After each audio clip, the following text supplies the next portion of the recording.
මගේ ඉතින් ටයි කෝඩ් දාලා එන ග්‍රෑන්ඩ් වෙඩින් එකක් කරගෙන මේ පැත්ත බලලා මේ පැත්ත බලද්දි තනි වෙච්ච මිනිස්සෙක් නේ රණුල්ලා. මගේ හිතේත් ඔය ග්‍රෑන්ඩ් ෆන්ක්ෂන් හිතේ නැහැ. ඒත් දන්න කියන අය මම පැනලා ගියා නොකියන්න යමක් වුණොත් ඇති.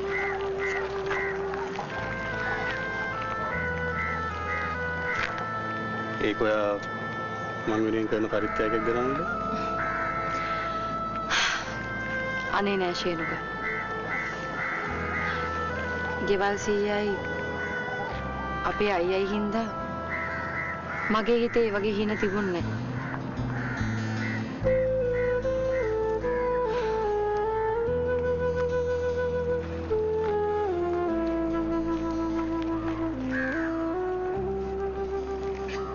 මගේ හිතෙත් දැන් එහෙම දේවල් වලට ආසාවක් උනන්දුවක් නෑ රණුල්ලා.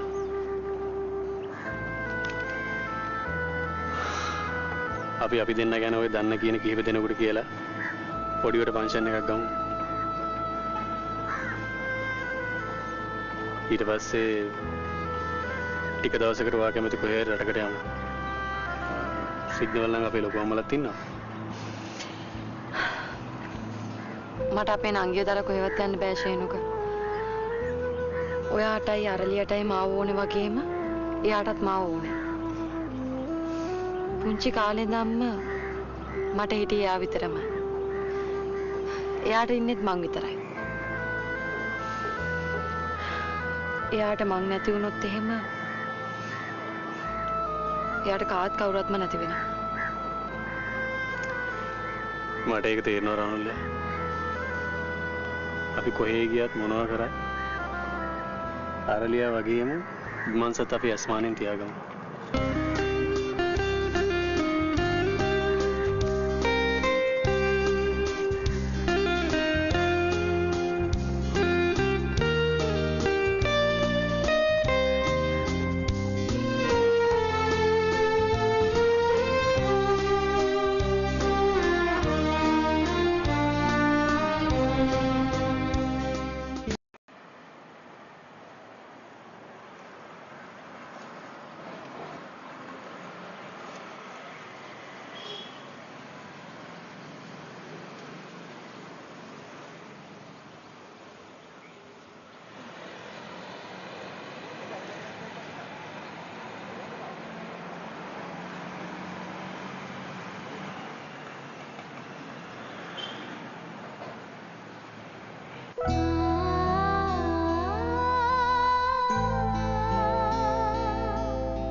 ඔන්න මෙන්න කියලා තියෙනකොට සර් බබා පන්තියෙන් එක්කන් එන්න කියලා යවුවා.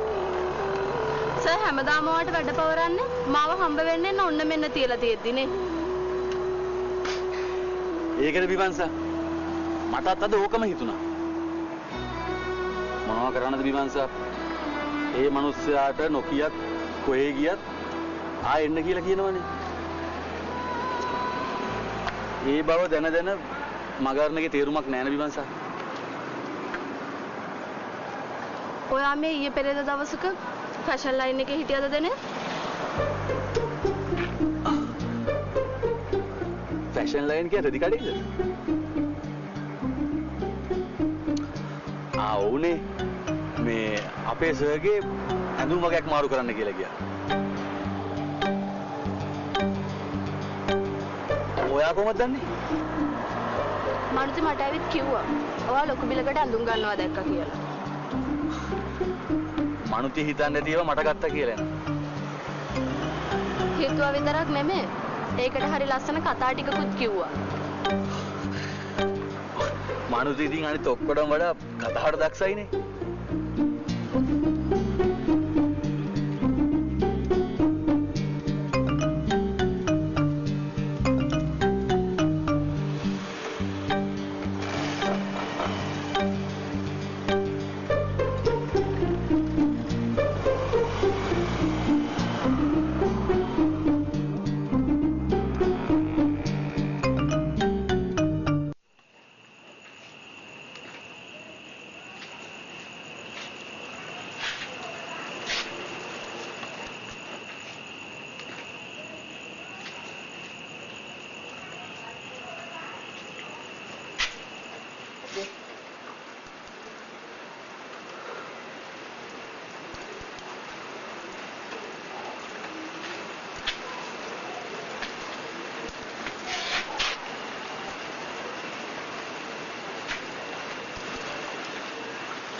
කොරලා ඇයි ආ හදිරි සඳිරියද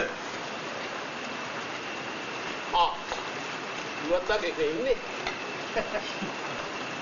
කටකට කිට්ටු එකේ 40 සඳරිය කිව්වම මාර කික්කේදිනේ මම මොනාරි කිව්වා කියලා ඉතේ තියාගන්නකෝ මුගේ අම්මා අප්පා වයසේ ඉන්න අපුව බයිටේට ගන්න හදන රණයියා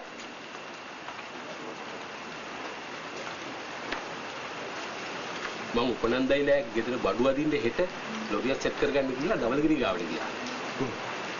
එයද්දි කිත්තයියා 10ක් 12ක් එක්ක සමුණලේ.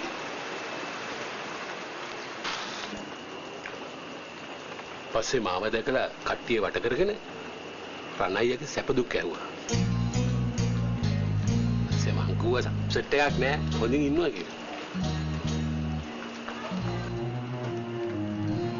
එතකොට කිත්තයියා එහෙනම් එච්චරයිනේ කියලා ලොරිය නිකන් කතා කරලා දුන්නා මට. එතකොට ආ ලොරිය හැවුවේ මොකටද කියලා එයා දන්නවද? ඔය අනම්මනම් ආදී මට නිකම්ම කියුණ රණයියා.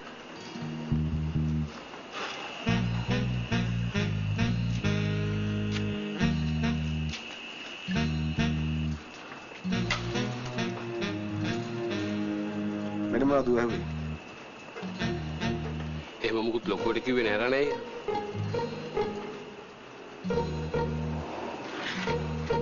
හරි දැන් මොකද්ද එතකොට?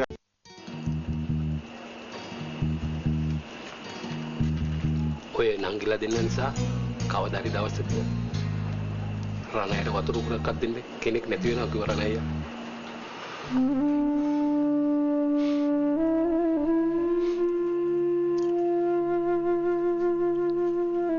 ඊකසේ උපනන්දයට මම ලොරිය නිකන් හම්බුණා කියලා කිව්වම දුන්නේ රණයද කියලා අහලා මෙයක් සෑයක එපා කිව්වනේ.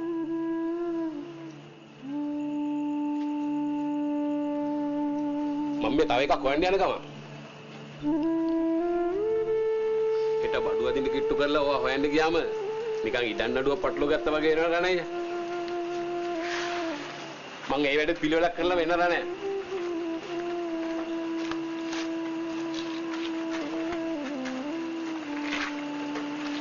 කල් කුමාරයා රත්ති විතරයි පේන්නේ අතට බලලා ළමයි බය වෙයි. අංකල් කවදාද යන්නේ?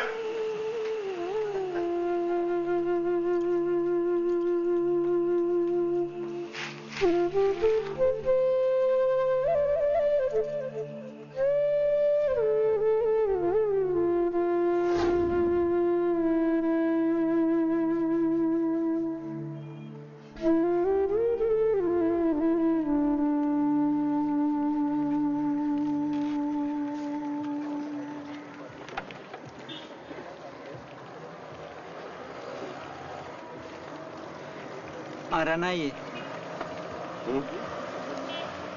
ඔය අර රණුල්ලගේ ප්‍රශ්නෙට මොකද්ද කරන්න හිතාගෙන ඉන්නේ? මොකද්ද ප්‍රශ්නේ? අර බැඳපු මිනිහගේ කේස් එක.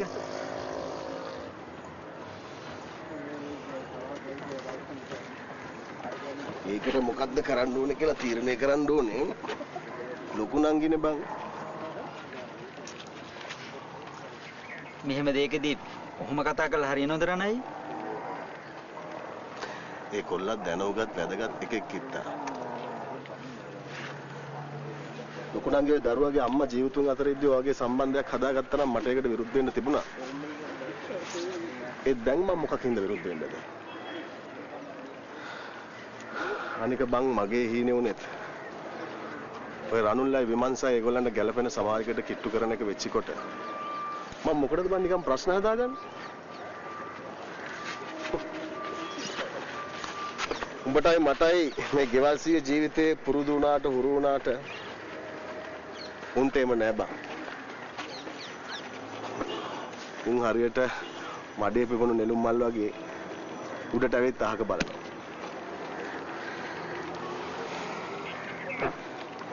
මම මේ සෙව්වන් දිගේ ප්‍රශ්නේ දුනත් ඒ වගේ තීරණයක් ගත්තේ ඒ හින්දායි. නැත්තම් මම ඒකට ආදරේ නැතුව නෙමෙයි බං.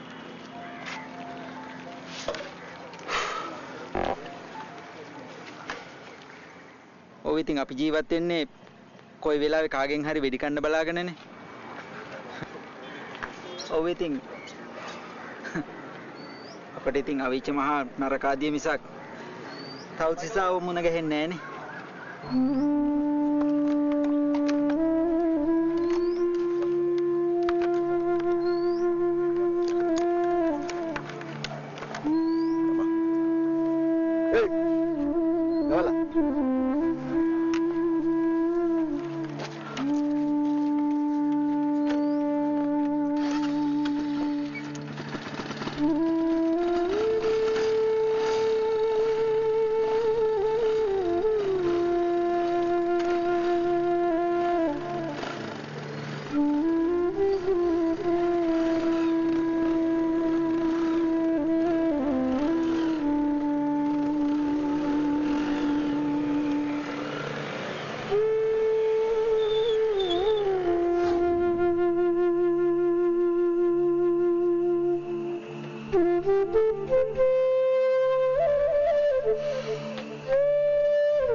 කාලා හිටියන හැරණයි.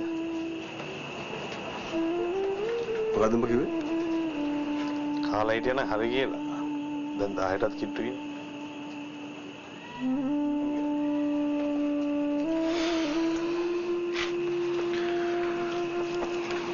බඩගින්න නෑ පොඩියන්. දැන් මේ මිදුල දැක්කම හොස් ගාලා යනවා රණයි. කිත්තය ගියත් හරි මේක නිකන් හරියට පාළුවට ගිය සෝහන් පිට්ටයක් ගන්න ගියා.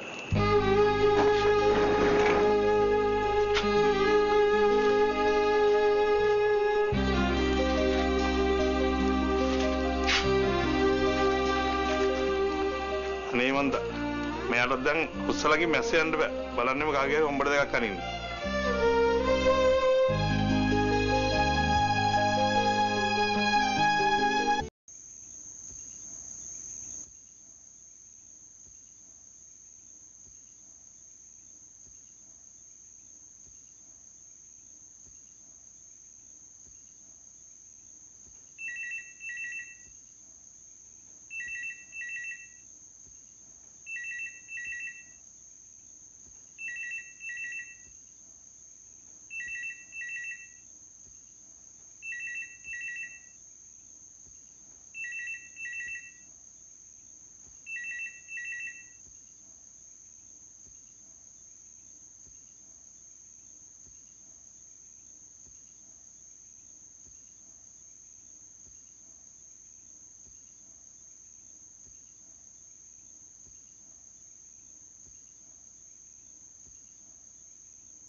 පොඩ්ඩක් හිතන්න. ගේකට කතා කරලා වෙලාවද මේක කියලා?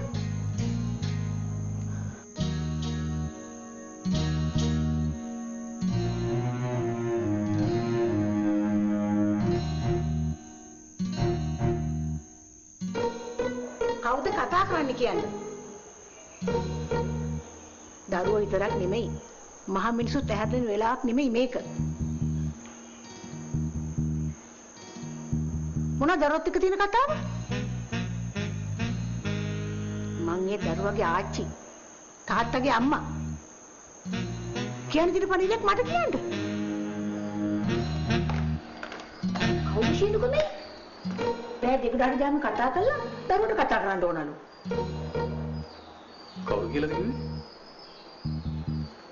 හෙලෝ හෙලෝ කවුද මේ? හෙලෝ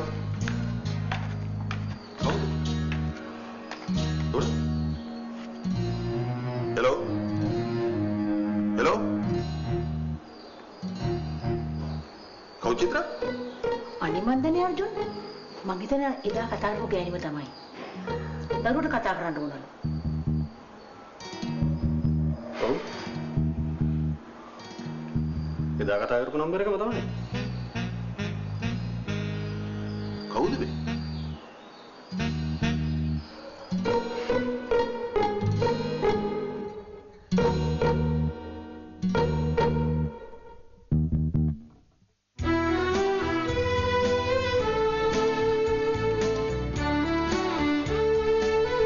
කරුණාදාසගේ කණෙන් ඇදලා අරන් උට කන පුරවල එකක් දීලා රෝද හතරේ උලන් අරලා එන්නත් බැරියේ.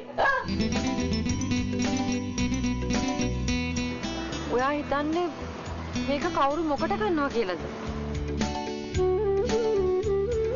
ඔයා මේ ගැන කාත් එක්කවත් කතා කරන්න යන්න එපා. තේරුණාද?